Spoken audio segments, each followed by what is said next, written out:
Сәлем достар, Сүпергенчектің арнасына қош келдің.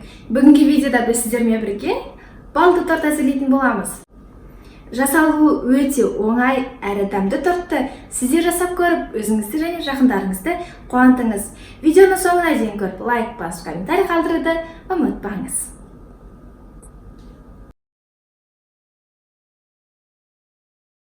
Балды торт әзірлеуге кірісеміз. Ол үшін бізге 100 грамм сармай, 100 грамм қант, 200 грамм ұн, 3 дана жұмыртқа, 80 грамм бал және 1 қасық сода қажет болады. Және де кремге қаймақ, сахарный пудра қажет болады. Тестаны әзірлеуге кірісеміз. Темір ыдысымызға балымызды салып аламыз. Менде балдың екі түрлісі араласқан. Өзіңізге ұнайтын кез келген балды қолдансаңыз болады. Балымызды ыдысымызға салып алдық. Енді баяу отта ергенше күтетін боламыз.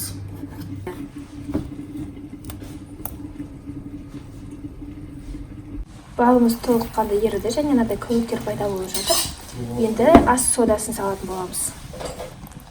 1 қасық, 1 шай қасық ас содасын саламыз. Жақсылап араластырамыз.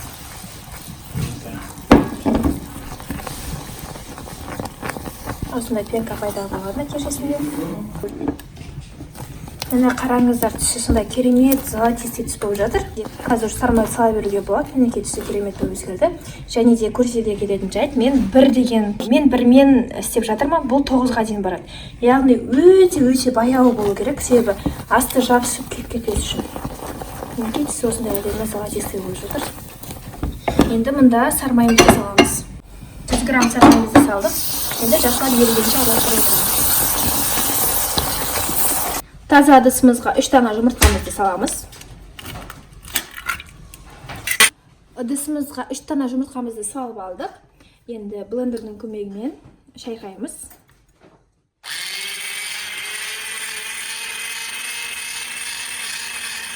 Және де 200 грамм қантымызды аздап салып отырып шайқаймыз.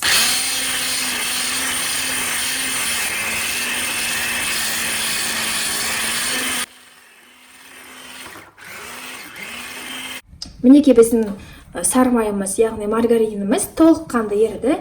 Маргарин немесе сармай қолдансаңыздар болады. Және де медымыз еріген болады.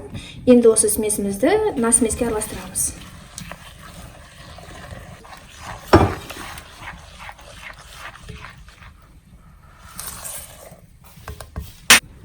Енді мұнда ұнымызды салып миксерлейміз.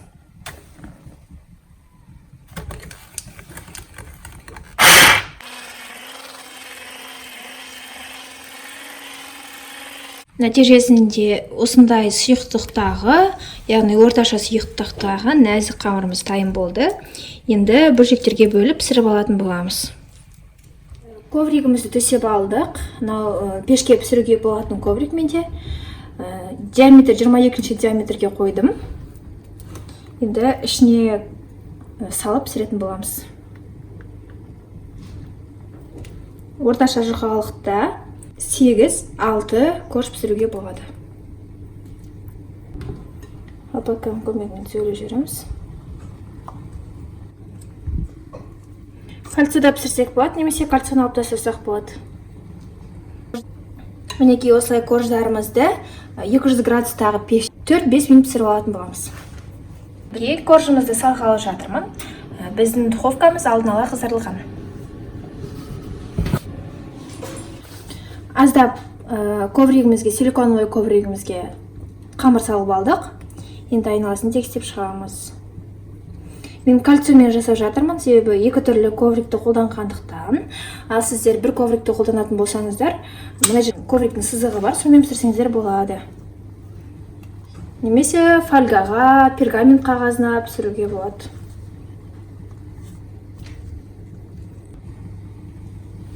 Мінекей тегістеп салып алдық, енді кальциумызды аламыз.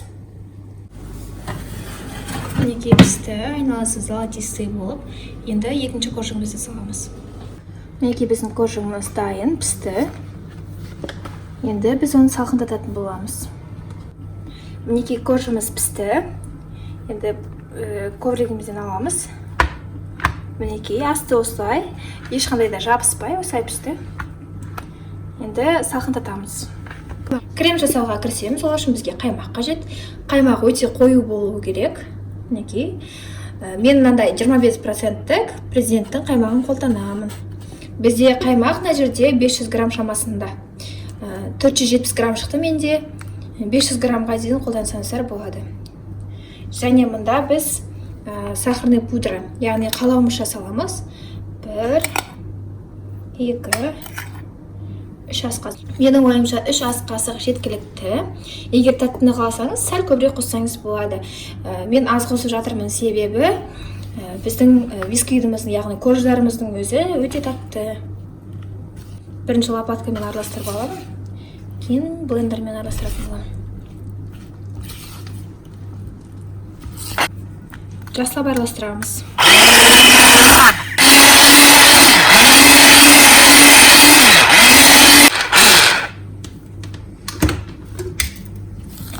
Мінекей, сонымен біздің креміміз дайын. Өте оңай крем. Енді тортымызды салқындатып құрастыруға кірісеміз. Енді корждарымыздың барлығын бір келкетіп кесіп аламыз. Және де мынандай астатық корждарды блендердің ыдысына салып ұсақтататын боламыз. Коржымызды подложкамызға қойып алдық. Кольцомызды кигіземіз. Енді крем жағатын боламыз.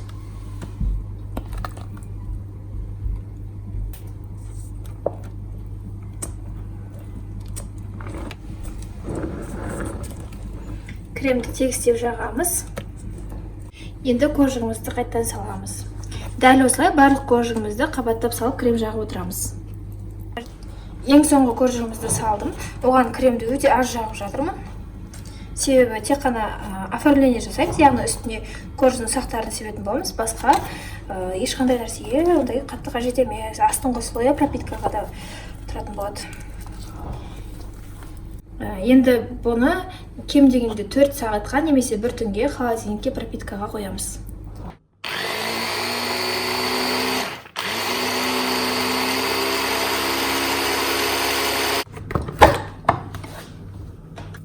Енді тортымызға сақталған бөлшектерін сеуіп шығамыз.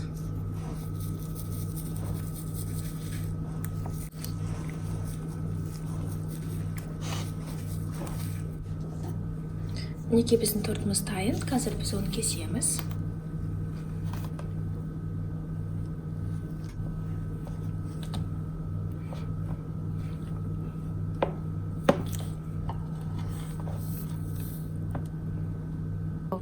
Мінекей нәтижесінде осындай қаймақты креммен медовый тортымыз дайын болды.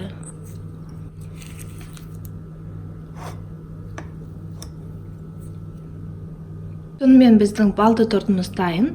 Сіздер жасап көріңіз, өзіңізді және жақындарыңызды дәмді тағамдармен қуантыңыз. Келесі видеода жүздескенше.